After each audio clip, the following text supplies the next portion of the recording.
ക്ഷീരകർഷകരായിട്ടുള്ളവരെ ഈ സംഘത്തിൻ്റെ ഭരണം ഏൽപ്പിച്ചിരിക്കുകയാണ്. കർഷകരുടെ മുഴുവൻ പ്രശ്നങ്ങളും അവരുടെ പ്രതിസന്ധികൾ മുഴുവൻ പരിഹരിക്കുന്നതിന് പ്രതിജ്ഞാബദ്ധമായി. നമസ്കാരം, ട്രൂത്ത് വിഷൻ ന്യൂസിലേക്ക് സ്വാഗതം. കൊല്ലം ആയൂർ ക്ഷീരസംഘം CPM പിടിച്ചെടുത്തു. ക്ഷീരസംഘത്തിലേക്ക് CPM-ഉം CPI-യും രണ്ട് പാനലായി മത്സരിക്കുകയായിരുന്നു.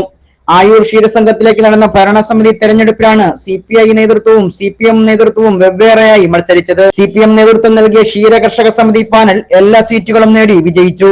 CPI-ക്ക് ഒറ്റയ്ക്ക് തുടർച്ചയായി ഭരണത്തിലുള്ള സമിതിയായിരുന്നു ഇത്. ഇപ്രാവശ്യം CPM പകുതി സീറ്റ് ആവശ്യപ്പെട്ടുവെങ്കിലും CPI കൊടുക്കുവാൻ തയ്യാറായില്ല. തുടർന്നാണ് രണ്ട് പാനലായി മത്സരിച്ചത്. 9 അംഗ ഭരണസമിതിയിൽ CPM-ന്റെ 2 അംഗവും BJP-യുടെ 1 അംഗവും എതിരില്ലാതെ തെരഞ്ഞെടുക്കപ്പെട്ടിരുന്നു. ബാക്കി വന്ന 6 സീറ്റിലേക്കാണ് മത്സരം നടന്നത്. 6 സീറ്റും CPM പിടിച്ചെടുക്കുകയായിരുന്നു. ജയിച്ച CPM അംഗങ്ങൾ അമൽ വർഗീസ്, സിദ്ധാർത്ഥ് എന്നിവർ എതിരില്ലാതെ വിജയിച്ചിരുന്നു.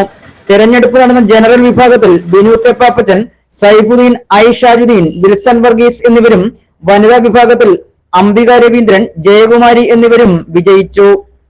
Truth Vision News, Ayoor. ആയൂരിലെ ക്ഷീരസംഘം തെരഞ്ഞെടുപ്പിൽ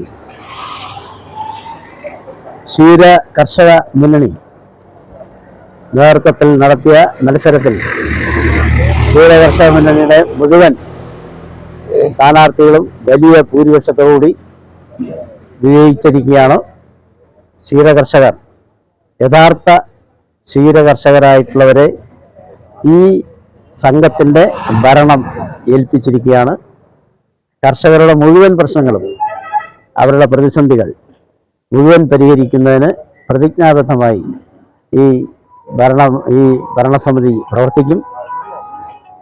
ഏറ്റവും കൂടുതൽ പാൽ ഈ സംഘത്തിൽ അളക്കുന്ന 18 പശുക്കളെ വളർത്തുന്ന ബിനു പാപ്പച്ചനാണ് ഈ മുന്നണിക്ക് നേതൃത്വം കൊടുക്കുന്നത്. ആ നിലയിൽ ജയിച്ച മുഴുവൻ പേരും കർഷകർക്ക് വേണ്ടി, അവരുടെ ആനുകൂല്യങ്ങൾക്ക് വേണ്ടി, ഗവൺമെന്റിൽ നിന്നുള്ള ആനുകൂല്യങ്ങൾക്ക് വേണ്ടി കാലിത്തീറ്റ ഉൽപാദന കേന്ദ്രം, തീറ്റപ്പുൽ കൃഷി ഫാം ഇതെല്ലാം ആരംഭിക്കുന്നതിന് ഈ സംഘം മുൻകൈയെടുക്കും.